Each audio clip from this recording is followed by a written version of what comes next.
We have to give it a few seconds to go live on Instagram, I believe, as well. Why are we? Twitter's doing something stupid. Oh, I think it did that kind of last week. But since we are live on YouTube and Instagram, welcome in to the Night Chat, episode 8. Thank you for joining us. If you were here at the very beginning, which was 30 seconds ago, you may have heard that Joseph's voice is a little down and out for the moment. So I will be taking over normal program duties of kind of running the show, pushing us in the right directions, and hopefully we can get out of here a little bit quicker than normal, just to save his voice. Joseph, man, what a weekend! Are you serious? I don't have any words. I mean, I do because I'm speaking them, but there is so much that needs to be said. There are actually more games than usual that need to be run over, which is just incredible to me because normally we run over 10, 15 games in here, and I feel like we need to run over about 30 this week. So there's a lot to get to. We're still trying to go live on Twitter. If you are watching on YouTube or Instagram, thank you for joining us. While Joseph is working on that, he's working on getting Twitter up. Quickly, I will hit some of the highlights that we will probably not get to during this show. I know we've talked before. We have some games that we want to go over that are not on the core four, and that's okay. But there are a few that we probably won't get to just for the sake of time. One being BYU, Utah. Utah is driving in the red zone, but it looks like BYU is going to hold on, so they're going to move to 7-0. And thanks to our good friends over in Lubbock, Texas Tech is no longer going to be undefeated. So BYU will be the only undefeated team should be left in the Big 12. I can't believe it. We had talked all year that we thought BYU or Texas Tech was an absolute wagon, and Sam Leavitt came back with a fury. Texas Tech looked disoriented with Will Hammond at the helm all year or all game on offense. Ohio State continues to roll. They did whatever they wanted against Wisconsin. Julian saying nearly 400 yards passing today. They held Wisconsin to 0 points, and you may think, oh, maybe Wisconsin, they got close to it. No, they did not. Wisconsin played 40 within the 40 to 40 today, as I like to say. And then, hey, the Bobby Petrino Arkansas Razorbacks look good on offense. They can't guard their own shadow, but they're making it over there on offense. Taylor Green is still phenomenal. I hope that we get to see Taylor Green with a competent team by the time it's all said and done, because he is a special talent. And Rutgers took the wrong side of the Dan Lanning rage after losing to Indiana last week. There's not much to say about that game, just that Dan Lanning was really mad, and Rutgers, unfortunately, was on their schedule this week. Let's see, anything else? I don't even want to talk about Texas, Kentucky. It actually makes me furious that it was so disgusting, dude. It was a horrible game. I tuned in occasionally. Arch Manning, I'm getting the fraud talk.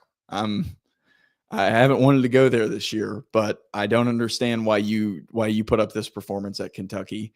I don't understand why Texas's weapons look horrific.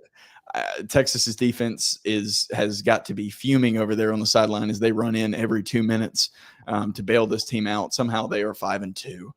And finally, the last game on the slate that we probably won't get to, but that needs to be discussed. Trent Dilfer got fired last week. And because Trent Dilfer got fired last week, UAB decided to unleash 3+ years of rage on Memphis, and Memphis is no longer unbeaten. They have essentially handed the G5 spot to our good friends down in South Florida as they took care of FAU with no issue today. Man, Joseph, I think I went over everything that we just won't have time to get to within our allotted time frame, especially with your voice being the way it is. Also, Georgia Tech, very lucky to escape Duke with a win today. Yeah. Shenanigans going on all over the field in that game. I don't like to pull out the word shenanigans a lot, but you should. They get a fumble at the 1 and run it all the way back, and then Duke forgets how to kick a field goal, and they basically just hold on. just hold on, and they came up with some late offense. Haynes King kind of put the team on his back in that respect. But that is probably everything that you missed in college football that was semi-important today. Washington State continues to give ranked teams a scare as they went to Virginia. They went to Ole Miss last week, about got it done, and they took Virginia to the wire today. This was the best weekend yet. And I say that every weekend. Actually, last weekend was not that we did not get better last weekend. We did not get better last weekend. We have a comment here from Long Legs 1989. We will get to the Vanderbilt game very, very, very soon. I promise. But Joseph, man, I say it every week. This was the best week of college football because it was. It was awesome. And I didn't have enough TVs for today. And I went somewhere with limited TV access like a dummy. And I'm curious to hear what you think. I'm sure we'll get into Vandy LSU very soon.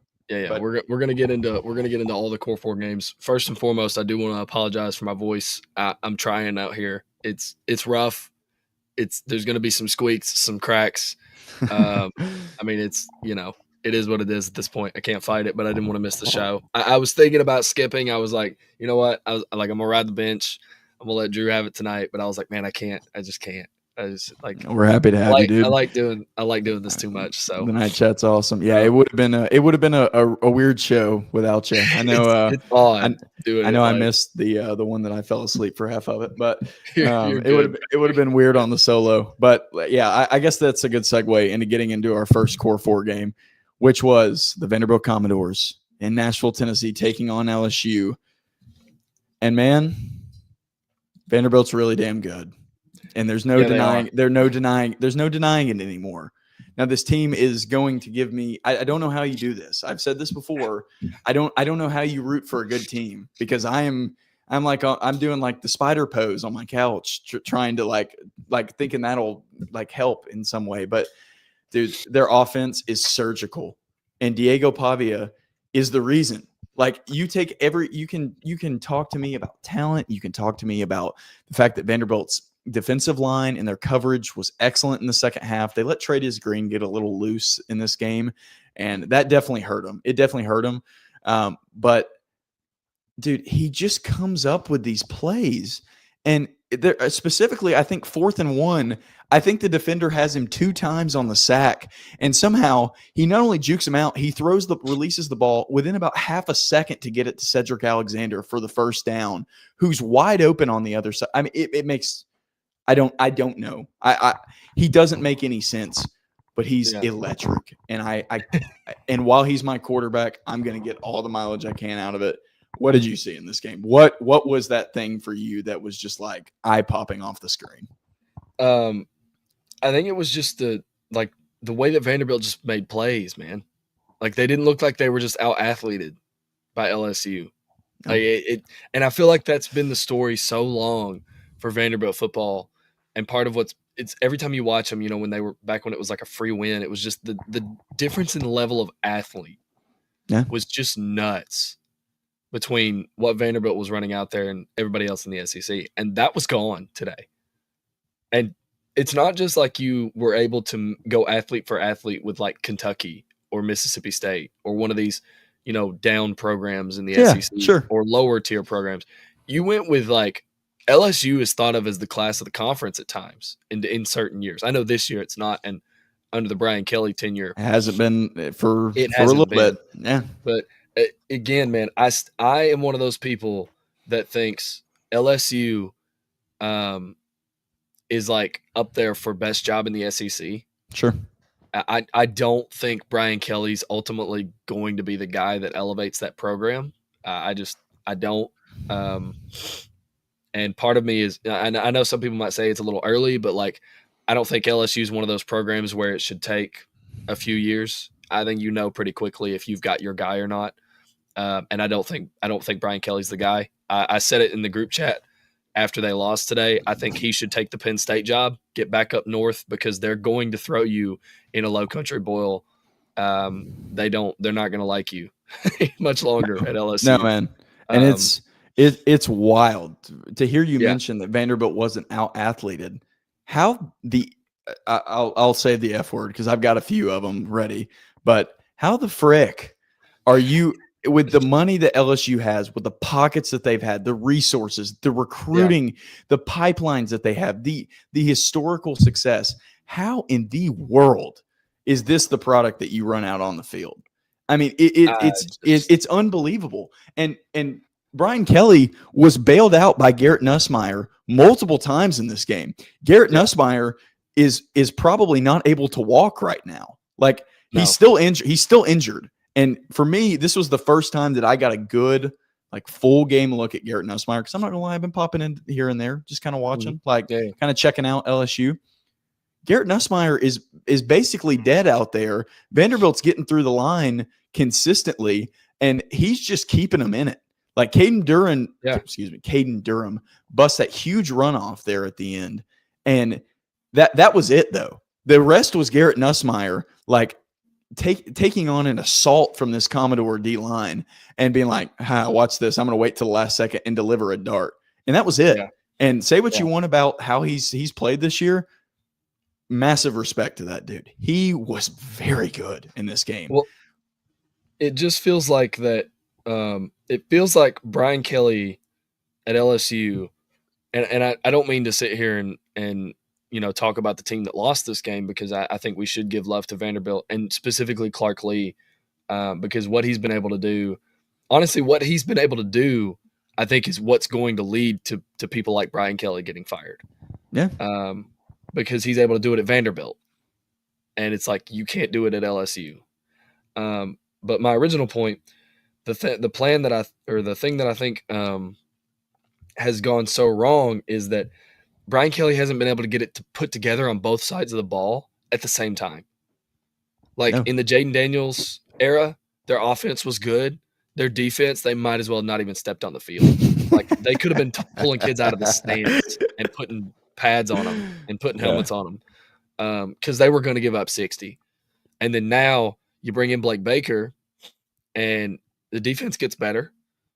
I still think this is a good defense. I know they gave up 31 today, but Vanderbilt's offense is a little bit, I don't want to say wonky, but it's a little bit different than what you might traditionally face. And it should be noted that the first punt in this game came with 9 minutes to go in the fourth quarter. Like, and so this, I mean, like that's bonkers. Like for lack of a better word, that never happens, especially in a game like this. Except 3 hours later. We'll get to that. Golly, man. But you're right. And now I'm picking up with some of what you got. But no, you're right. LSU's defense looked not as okay. I don't even want to say LSU's defense looked bad, because you're right. Vanderbilt made plays. Yeah. Like I don't like all year LSU has hung their hat on the defensive side of the ball. They have. It's what's kept them in games. I mean, like you look at the Florida one is the one that sticks out. It's the sore thumb, obviously. You get 5 extra possessions. Sorry, guys. I'm not distracted. I'm not like looking at my phone here. I'm trying to like fix our Twitter plan to let us go live on Twitter. If you see me like looking down and doing things, that's what I'm trying to do. So we can go live on Twitter. But like the Florida's the one that sticks out the most, because it's like, there it is. Oh, we're back on Twitter, baby. Let's go. And long legs, dude, thank you for the comment. We appreciate it. We love doing this. It's a passion project, this night chat. Thanks, man. We really appreciate it. Just pure fun. But the Florida's the one that sticks out, man. I mean, you throw 5 interceptions. DJ throws 5 interceptions. Your offense gives 5 extra possessions, and you can't put up more than 13 points. And it's been the hinge point. And it's going to be – there's something I'm going to say later on in the show when we cover a different game. But it has been the offensive inefficiencies and the offensive oh, God, Auburn just lost. Oh, no. Oh, it's getting real tough. If you know an Auburn fan, like, unless you're an Alabama fan, because I know you won't, give them a hug, man, because it's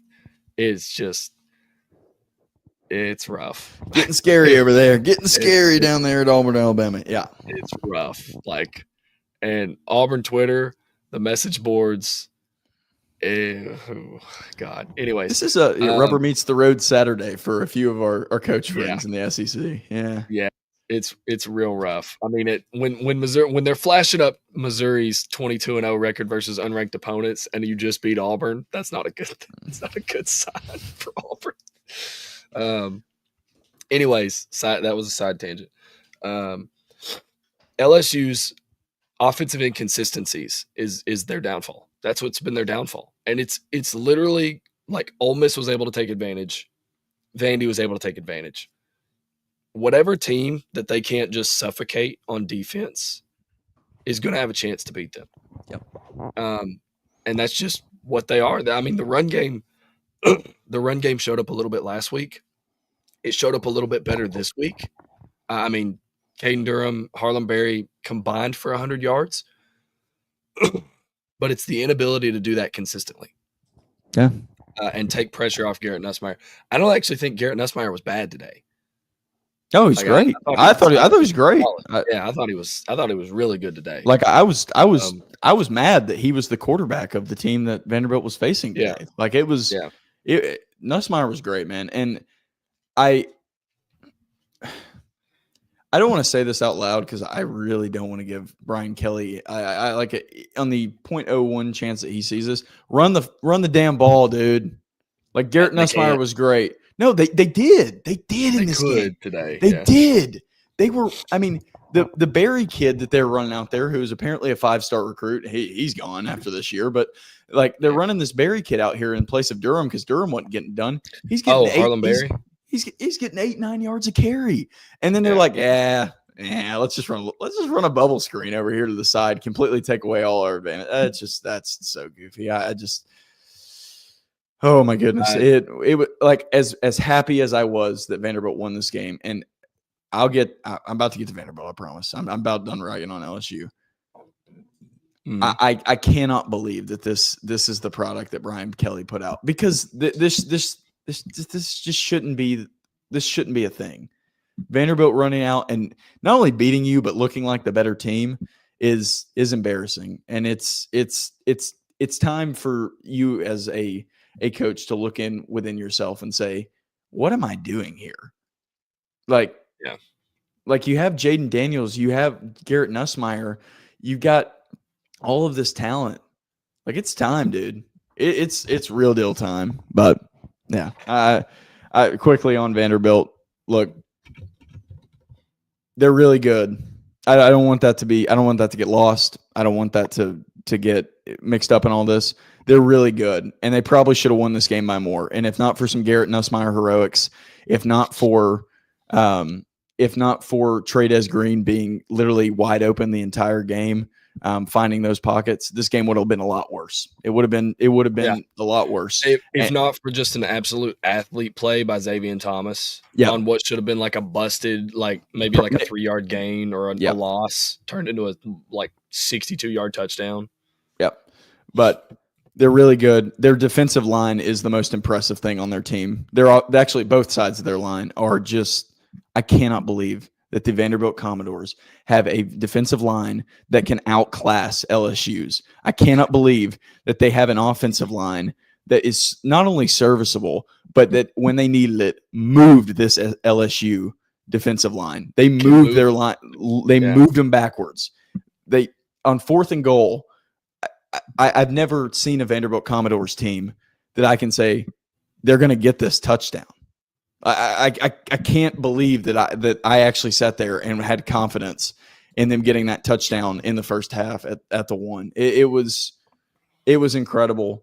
Every game from here on out is going to be is probably the biggest game in school history. Like, let's just call it what it is. Like, every game that Vanderbilt plays from here on out is their biggest game in school history, and that is that is terrifying to me. I think you're right. Actually, like I fully agree. You've got Missouri next week at home. That's going to be a tough game. You've got Texas on the road the next week. I don't know what I saw from Texas and Lexington tonight, but it wasn't good.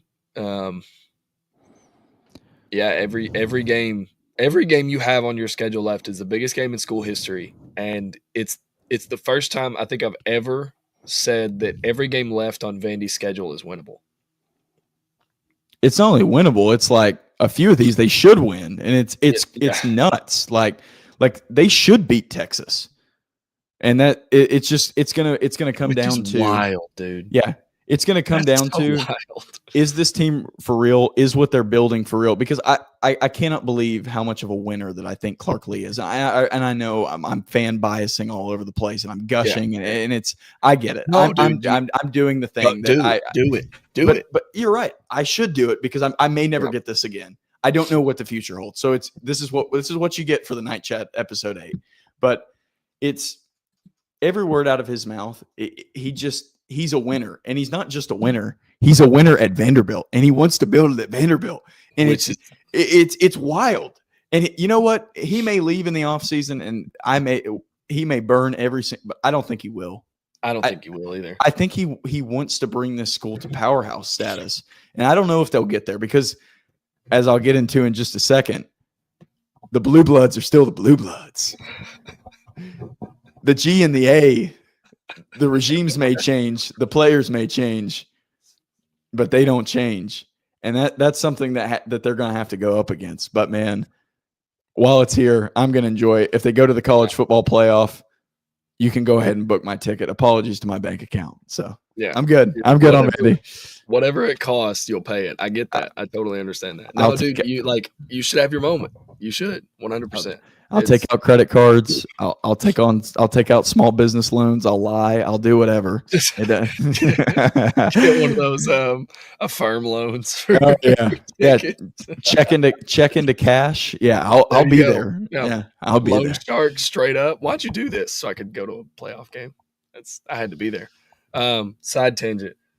Florida State's losing to Stanford 13. Yeah, I saw that. Yeah, I've got it up on my screen. Let's not. We're just gonna leave that. Anyways, so you mentioned the first punt happening in the fourth quarter. There was a game that followed this game where the first punt happened in the fourth quarter. And let me do this. Let me try to get through this. Yeah, you got it. Because I love my dogs. Boy, this was I'm going to be honest with you. This is exactly what I expected this game to be. And it's exactly the reason I picked Ole Miss to win this game. I will tell you that straight up. I thought coming out, I thought I'm scared to see what Ole Miss and Lane Kiffin are going to do to this defense. And they did it. For 3 quarters, they did it. They did whatever they wanted to do. Trinidad Chambliss looked incredible. The only difference was that so did Gunnar Stockton and Mike Bobo. Because everything – I know there were some times where they ended up settling for field goals. Yeah. But it's just another testament. This whole game – like not even just this game, but this season. And I think it's not even what's just happened, but everything going forward is such a testament to like the culture that Kirby's built at Georgia. Because this team just they're like, dude, it doesn't matter. They're gonna fight. They're gonna scratch. They're gonna claw. Like, and if you leave them a door, if you leave the door open for them to kick it in and win the game, they're gonna do it. There's been one team this year that hasn't left the door open, and it was Alabama. And I think it's extremely stressful and it's nerve-wracking. And I wouldn't recommend it to anybody because it feels kind of – I asked my boys in the group chat today. I said, is this what hardcore drugs feels like? Because I feel like – it might be, yeah. I feel like that's why I don't want to find out. But every Georgia game, I'm just like I don't know. It's like I just ride this roller coaster. But I mean, this game is literally just – it's a testament to what Kirby's built. Who this team is. It was such a culture win, man, because everything is going right for Ole Miss for three and a half quarters, almost 3 and a fourth, like 77% of the game. They're doing whatever the hell they want to. It took one stop. They got one stop and the whole game flipped. Yep. And I mean, that's another thing that this Georgia team has been, is it's taken like one play. Like there's one big moment in the game where they've been able to flip it in their favor in every game except one. And it's fun to watch. It's really stressful to watch. I love this team, but they might kill me. They might kill me. It's you hit the nail on the head. A culture win. This is a win by any means necessary team. Like, I don't care. Like, you could line up 12 me's for Georgia. And I told you in the core four, like our TikTok, YouTube, Instagram shorts, like our reels. Yeah. I said, I'm picking who's on the sideline. Like, that's all it came down to. And credit to Lane and what he's got going on over there, because Lane Kiffin, say what you want about him, has brought Ole Miss to about as high as they can go. And he will continue to have them there for however long he wants to stay at Ole Miss. I truly believe that. Now, he may have the odd 8-4, 9-3 year, sure. But he's outclassed by Kirby and his staff. Bobo has not only has his fastball, he's got his Shohei Ohtani ball over there. Like, he's not only got his fastball, he's like, yeah, I think I'm going to hit 4 home runs this game too. And I think I'm going to turn Gunnar Stockton into one of the biggest weapons in college football when everybody thought he would be ass. You're kidding. Dude. Like, and that's the funny thing. If Georgia had lost this game, I still would have felt the exact same way. Because I would have said, because you know what it would have been? Ole Miss would have had to score 42 to 45 points in this game to win this game. Yeah. And they knew it. And you're right. It took one stop. And last week it took the fumble at the goal line. And this Georgia team, and I'll go ahead and get this out of my system because I want to say it and I need to get it out. There's a reason you can't get to these programs, Tennessee and Ole Miss. There's a reason, because of what has been established, the groundwork that has been laid. It comes off the Nick Saban tree. Alabama, it would take a horrendous idiot to mess that up. When they were calling for DeBoer's neck in the preseason, I thought, why are you guys attacking the guy that's going to take you to another national championship? Because that's what he's going to do, because he's a good coach. And Kirby Smart took all the lessons that he learned from Nick Saban. And Kirby, he had his life before Nick Saban. When he met him, he obviously decided that he knew what it took to get a college football program built. And until that infrastructure is removed or something goes horribly wrong, and don't get me wrong, they may have Alabama had a down year last year, first year of Kalen DeBoer. Yeah. But you missed your window. I'm going to go ahead and tell everybody. They're back to being Alabama, where it's like, how can we not beat this team? Because they're Alabama. And you missed your window. And Tennessee, we'll save a little bit for our next game. You're never getting to this status. Like, you're never getting to where you're going to beat Alabama on their home field. And I know I look stupid. I got a Vanderbilt jersey on. We lost last week. I get it. Hey, but I don't claim to. We haven't ever claimed to be. In Tennessee, you see yourself as right up there with the big dogs. Well, guess what? You're not. You've lost to both of them this year. I'm done. Man, I'm done. That was just so. Was that your rant you were talking about pre-show? Mm-hmm. It seems like, speaking about the Alabama part, I'll save that. I'll save that for when we get to the game. Last thoughts on the Georgia game. This team, man, they have some just absolute liabilities at times on defense. Mm-hmm. Some young guys, yeah.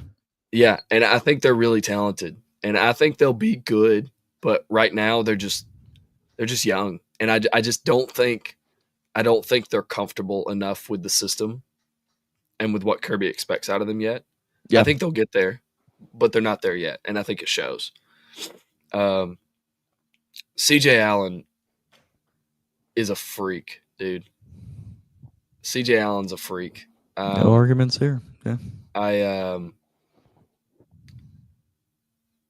And shout out to Gunnar Stockton.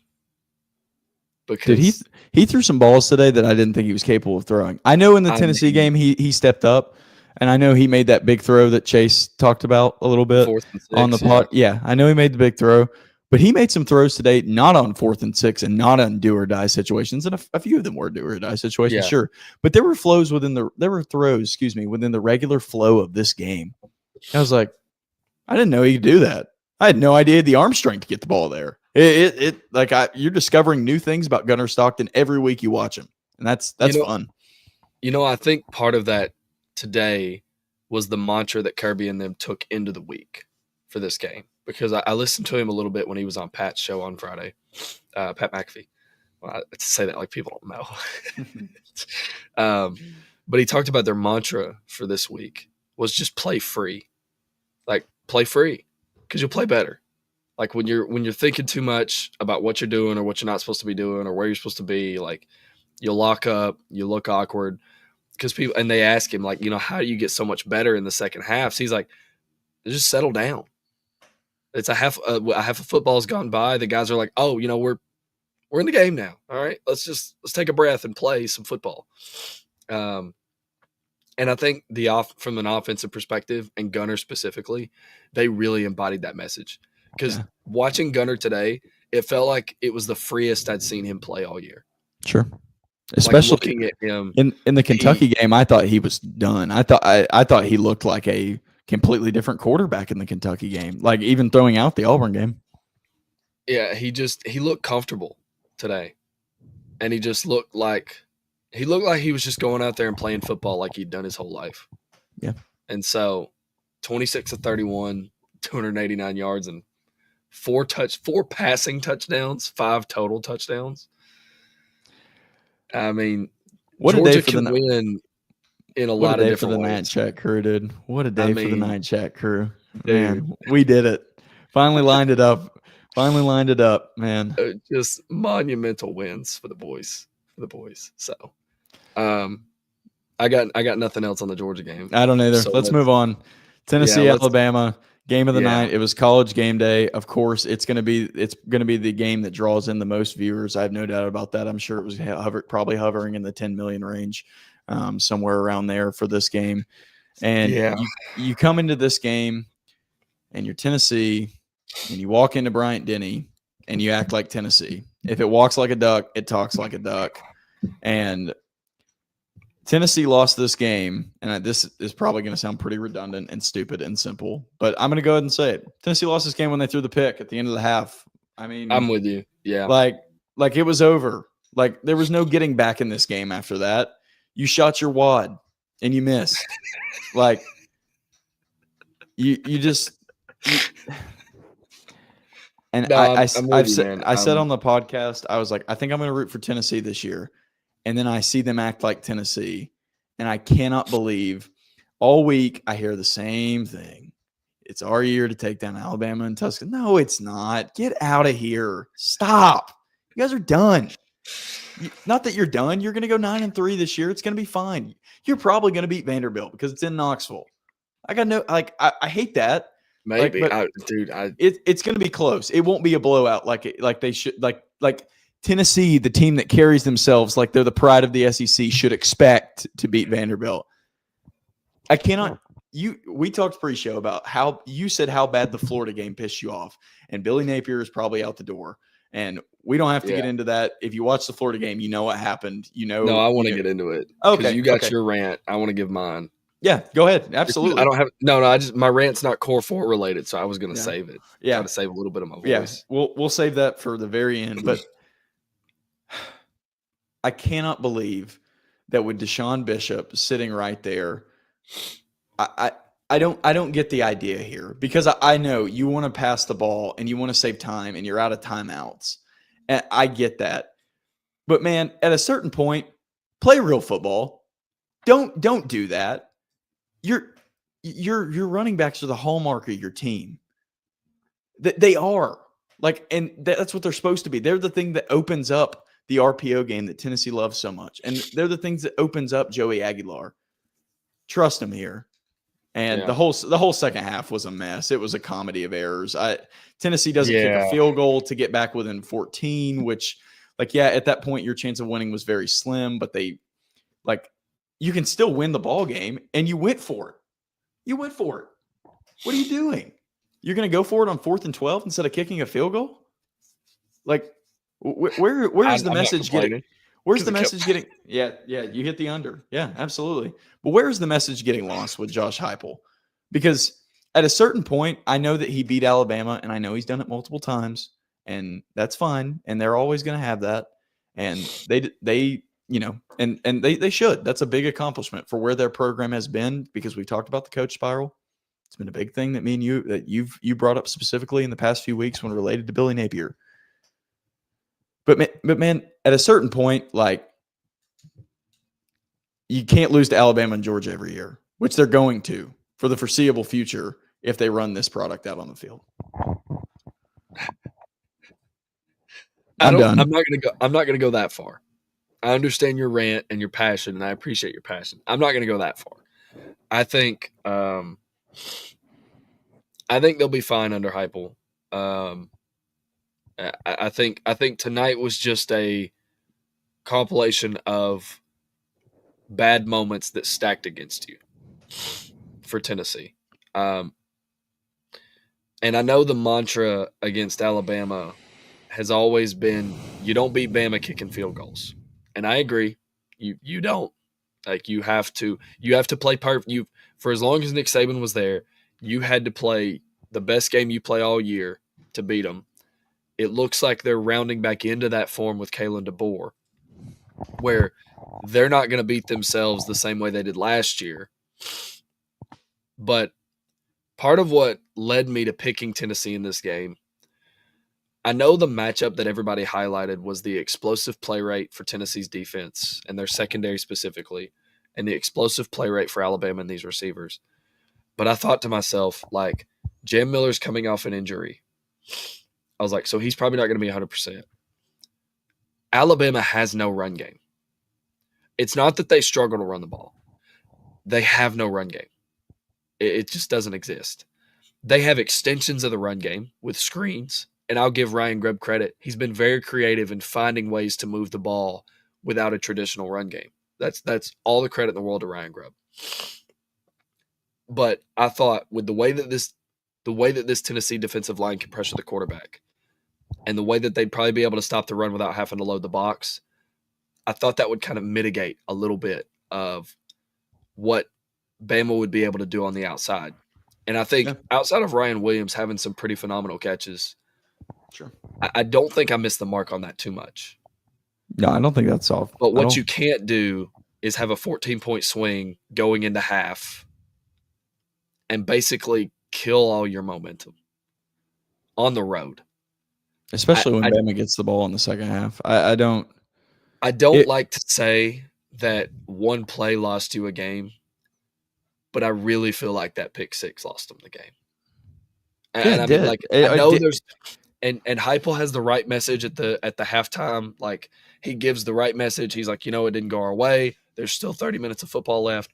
You're totally right. You're totally right. Not against that team. Yep. Not when you're playing them. Not against that team.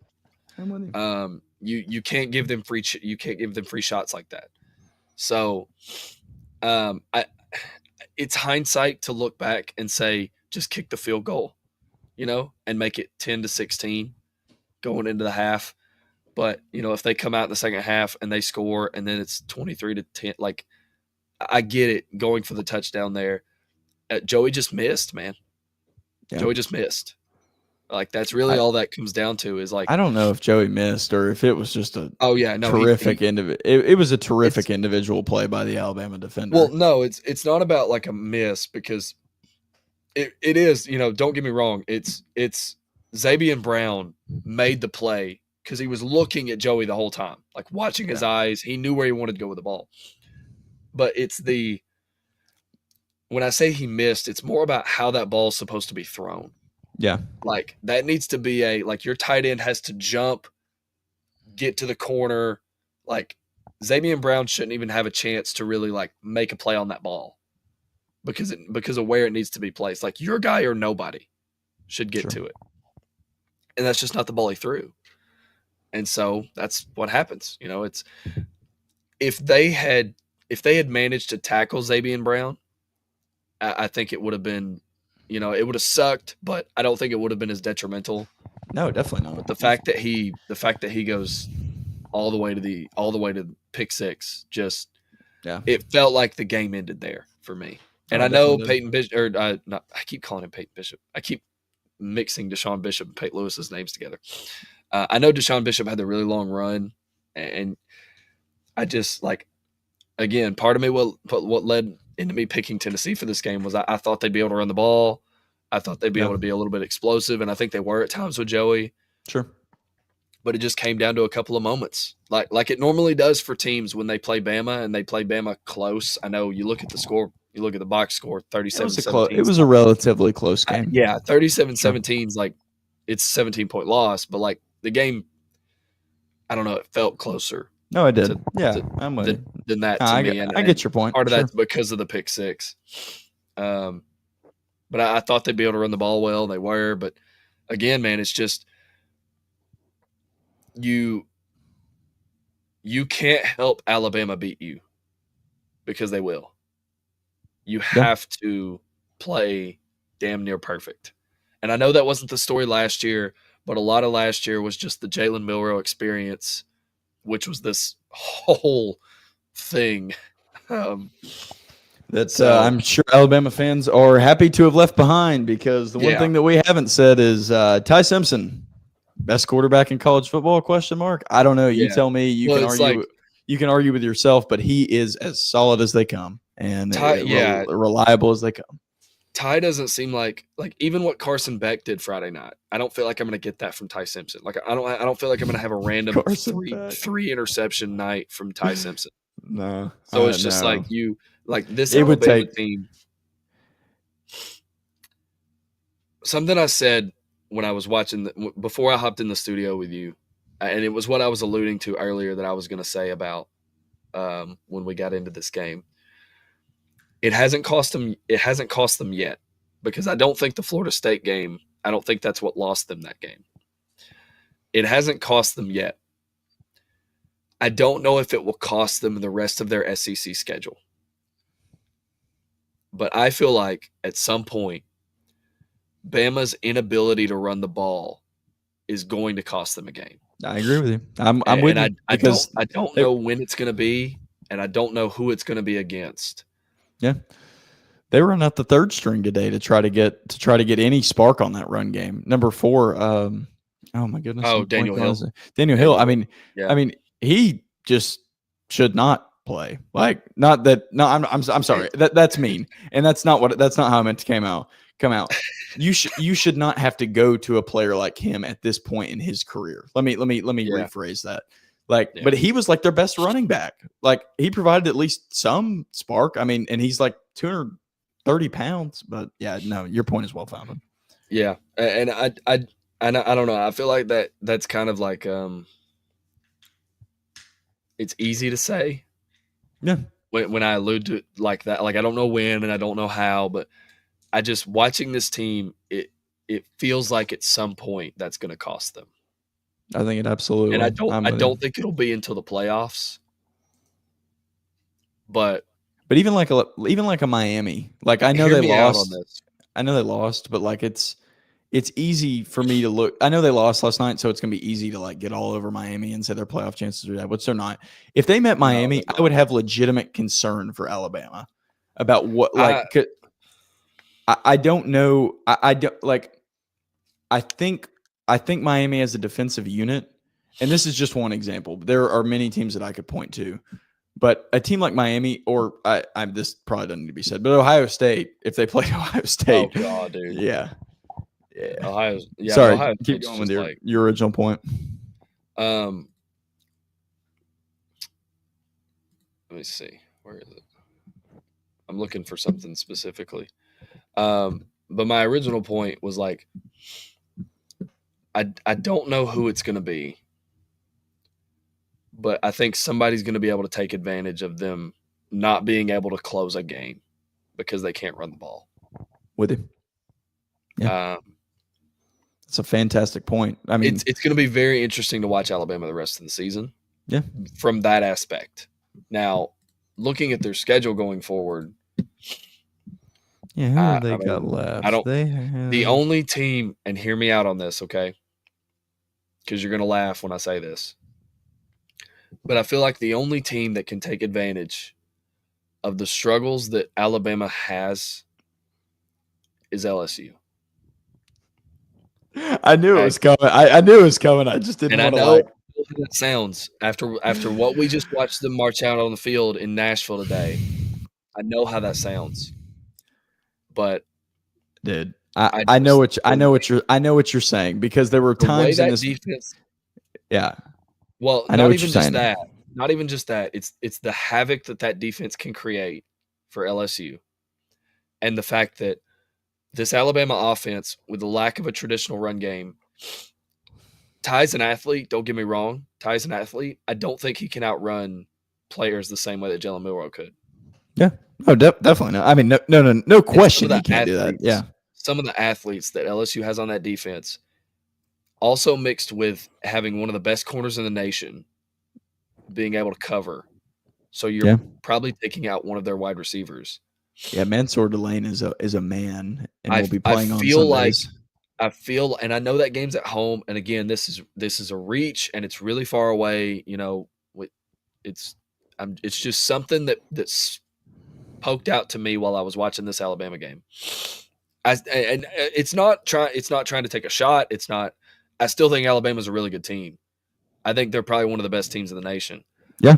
But I've got this sinking feeling that at some point there's going to be a team that's going to be able to take advantage of them not being able to run the ball, and they're going to be a team that can play a light box, get pressure on Ty, and stop the Yeah. run. Sure. And I'm interested to see what this offense looks like when that happens. I'm with Now, on the other side of that, I'm not saying it's going to cost Alabama the LSU game because I have no faith in LSU's ability to move the ball against this Alabama defense. I have no faith in that whatsoever. But it's just something like peering into the window, looking really far ahead down the road. It's something I'm paying attention to Should be. specifically for that game because I don't think South Carolina's. Yeah. I don't think South Carolina has a pulse. No. Yeah. And They're dead. I say them Shane because Beamer. that's Alabama's next game. Yeah. So Yeah. Well, um, Joseph, I think we may have beat the dead horse a little bit with that game, but it was Yeah. an interesting game, and it was, dude. Every year Tennessee Alabama in some way doesn't disappoint. This year it made me really mad when Tennessee beat Alabama. It made me incredibly happy for their fan base, and it was awesome to watch the goalposts get torn down, and they started that whole trend. So always a welcome sight on the college football viewing schedule when you see that one. A game that is maybe not a welcome sight, maybe not for me, is Notre Dame USC, and not because I like don't want to watch it. It doesn't really get the juices flowing, and maybe I'm an SEC bias guy, but whatever. And I'll be honest, man, I don't have a whole lot to say about this game. Notre Dame did about what I thought they would do to USC, and they did. I mean, seriously, like Notre Dame did exactly what I thought they were going to do to USC. My one point on this game would be that I am regrettably, the Lincoln Riley experiment at USC has 2 more years before it starts getting sad. So I'll let you take the floor on this one. I didn't watch a whole lot of this game, but I was trying to. I was trying to watch this game and watch the Tennessee Alabama game at the same time.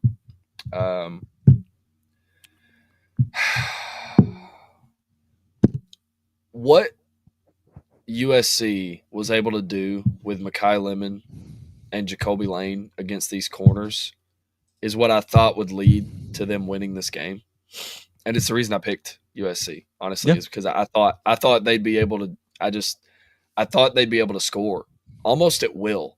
Well, yeah, almost at will. And I figured out something about myself. I can't get a read on USC. I can't figure this team out. You got a blind spot. I faded them last week when they played Michigan. I thought Michigan would be able to just out physical them and run the ball and win the game. They buried Michigan. I rode with USC when they went to Illinois. They lost to Illinois. I rode with them tonight when they played Notre Dame. Mekhi Lemon throws Jaden Mayava throws 2 picks. Mekhi Lemon fumbles on a trick play. That's just leading me more into my rant about just getting cute and shit. So I'm sensing a theme here throughout the week. Dude, I mean, like the the unwillingness to just line up and play football is so fucking frustrating Well, sometimes. one team in this game did, because Notre Dame One team did, and it's the team that ends up just winning the game Notre Dame because they have decided an it was it's Jeremiah Love. yeah. No, you're right. You're right. Yeah. You're right. They did something. They were like, you know what?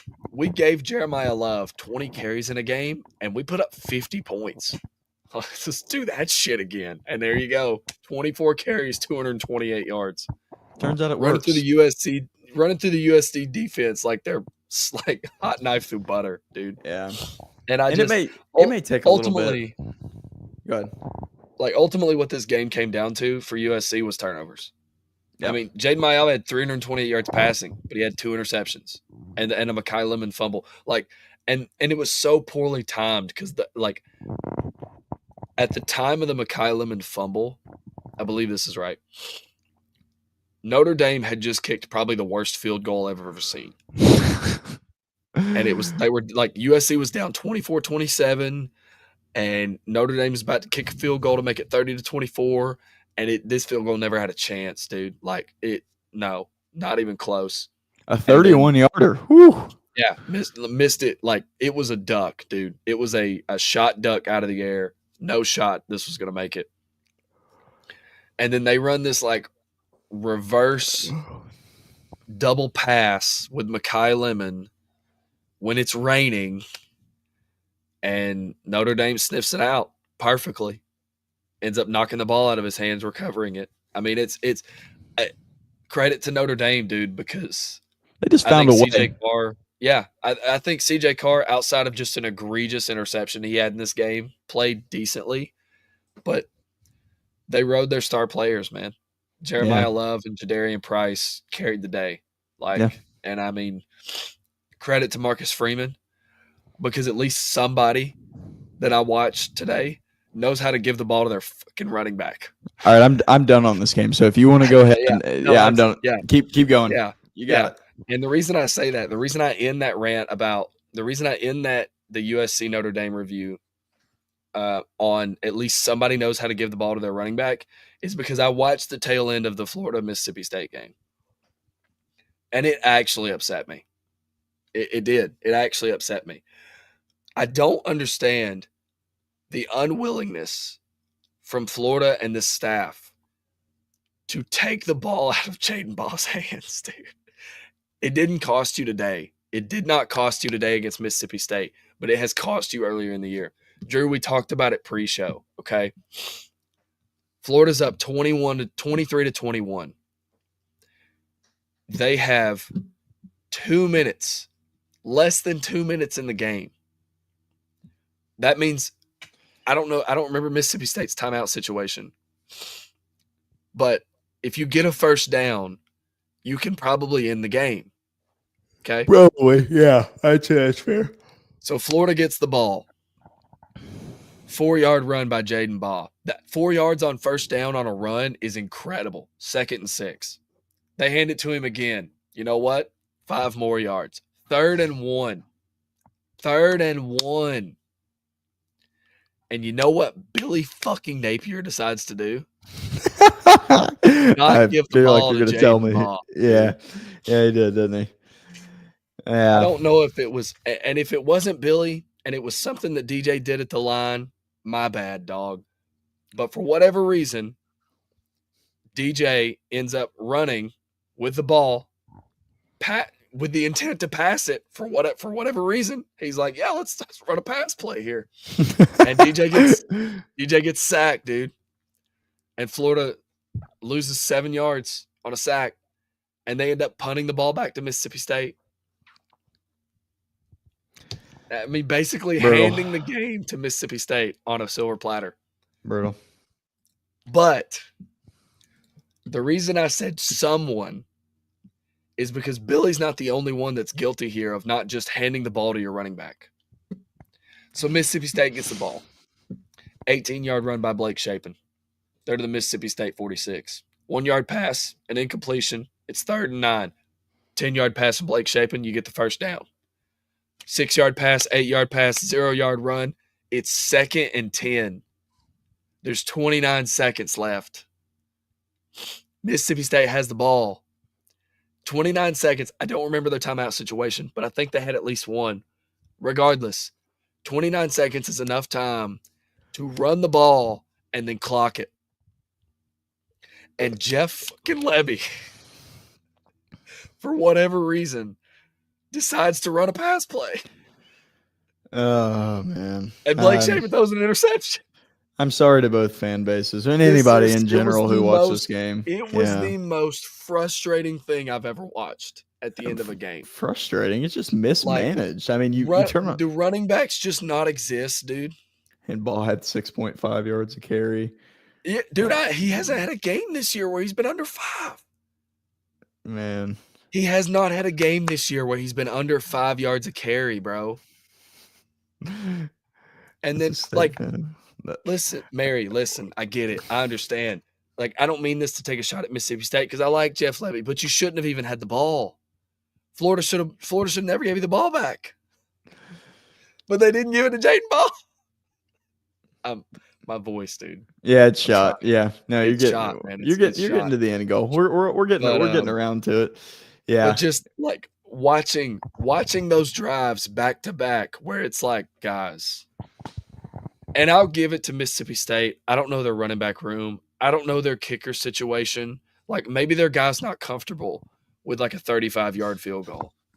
Yeah. I don't know, but like, would you rather lose a game on a missed field goal when you were in field goal range, or would you rather lose a game on an interception because you decided to get greedy about field goal position? Actually, you didn't get greedy. You just got stupid. You're on the Florida 29, dude. What in what world? It doesn't. Okay, I'm sorry. I'm not going to join. I'm not going to join your rant. It's your rant, but it's like a 40-yard field goal, 41 maybe. Yeah. It's 18 yards. It's 18 yards. So yeah. Like. Brother, I'm with you, man. In a day where I saw some elite coaching today. I'm not gonna lie, there was some elite coaching out there, dude. And just when you travel, when you see programs like Florida and Mississippi State, I know you're a Levy guy, but I don't hang on now. I don't love Jeff. I just like I was like, you're a Levy. I like Jeff Levy. Yeah, sure. Cool. Yeah, he was good at Oklahoma. Yeah. I know. Anyways, like I know, I would give James Franklin any amount of money he wanted to come coach these two teams. And Greg, dude, if you're watching, I'm sorry. Billy Napier is not meant to coach the Florida Gators. Billy Napier has coached his way out of that job. Yes, like he has coached his way out of that job. Now, if you want to rag on Franklin for how his Penn State tenure ended, that's fine. That's cool with me. Like he probably deserves it. But at a certain point, Billy, it'll be either tomorrow. I mean, because they fired Deshaun for Foster and Brent Pry on Sunday, and then they fired James Franklin on Sunday afternoon. So yeah, I would not be surprised. Yeah, Florida's heading into a bye week, so I wouldn't be shocked at all if the announcement is out by lunchtime tomorrow. I think we'll get like a 1 p.m. like Florida has decided to part ways with Billy Napier. Yeah, and that's off the heels of a Mississippi State win. And I don't think Billy is going to not have a job next year. Like he'll get a coordinator position, or he'll be a godsend to a lower G5, just like Dan Mullen is with UNLV. Dude, like it's the same thing. It's the same thing. Like Dan Mullen, he was great at Louisiana. Yeah, he was great at Louisiana. Sure, and he just hasn't been great at Florida. Yeah. So, well, but yeah, just that's I'm going to go ahead and spoil. Never mind. I'm not going to spoil, but you might hear that again on Monday. I'm just going to tell you that. You might hear that again on Monday's pod. Yeah. Because it really upset me. Yeah. Like, okay. Saturday stud stickers. That's the last thing we got to do. Yeah. Guys. And I've got just enough voice left. Good. All right. I'll go ahead because I had mine picked out pre-show so you couldn't take it. But I Oh, lost. okay. I lost. I just kidding. That's Julian saying. Look, guys. Dude, he's a stud. Look, he's really good. I know his team is really good. I understand that, but Julian saying throws a perfect spiral, and I know he's throwing to NFL receivers, so you can knock him if you want. But Julian saying may win a Heisman by default this year. It's him or Fernando Mendoza. I mean, I'm being honest. That's who's. I mean, maybe Marcel Reed gets it, but saying 393 yards, 4 passing touchdowns today. I know it was Wisconsin, but we have had some teams recently here who have not taken care of business against their lower level conference opponent. Well, Ohio State laughs in the face of that. Slip up, not this team. Julian Sain was awesome. He's got Carnell Tate and Jeremiah Smith. To be honest, like, yes, they're helping him, but he's not hurting them. Like, he's not making them make ridiculous like catches. They're just making normal athletic 5-star receiver catches out there. So Sain's my first one. I'll get my other one. I love it. I love it. Well, there's a lot on the board today, and my first one is going to be split between two guys because they're on the same team. Sure. Sam Levitt and Jordan Tyson. Great one. Sam Levitt had 319 yards passing. I know they only put up like 26 points, but it's against that Texas Tech defense that, even though I know Texas Tech lost this game today, but I still think that defense is legit. Jordan Tyson's a stud. 10 receptions, 105 yards, and a touchdown. He had a crucial catch on 4th down to keep their drive alive, to actually end up letting Arizona State win this game.